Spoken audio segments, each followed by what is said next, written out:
And there's some conversations among Republicans, national, some state, local, and they're talking about a potential federal ban on abortions. I want to ask you about any exceptions. Do you support, any abortions if in case the mother's life is at risk, incest, rape? I know that's a question that's come up in Congress before.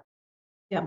And I have supported a heartbeat bill here in Iowa that had exceptions for those very things. And I think ultimately, our states are prepared to make those decisions. And obviously, every state is going to have a different outcome in terms of whatever that policy could be. But I don't think now is the time to engage in hypotheticals. I think we need to wait for the Supreme Court to make their decision, and then our state legislators will do their job, which is how our founding fathers intended. I am having a lot of conversations, as you can imagine, about this in my district. I just finished a week out on the road, did my 20th in-person town hall. I have 20 counties. I did a town hall in every single one of them. And yeah, we're talking about pro-life issues, but most of the conversations in the district when I'm out on the road are about the issues affecting everyone's everyday lives right now, which are things like inflation, the gas prices. I was just up in Decorah, which is the northern part of my district. Gas topped over $4 a gallon here in Iowa, $5.38 for diesel.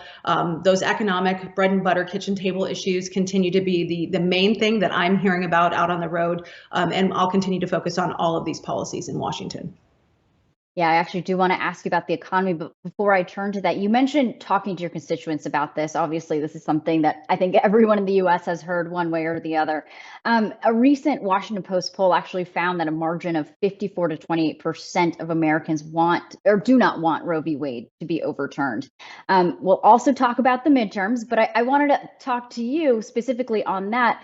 Why do Republicans think maybe this is a winning issue? Maybe you all don't think it's a winning issue to talk about pro-life positions. How you've mentioned a little bit about how you're talking about it, but how are you counseling some of these voters who are coming up to you and say, I don't know how I feel about this?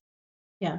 Well, I think I just talk about the real life stories that I've heard from people. I had someone come up to me after I voted for the heartbeat bill in Iowa here in the legislature that said, thanks to my vote on even the 20-week bill that we had here, they have a daughter. So that's a real life impact on a family here in Iowa that was able to adopt a child and have a serious success story. We need to be doing everything we can to enable those kinds of success stories to happen. And those are the conversations that I'm talking about with my constituents here in Iowa.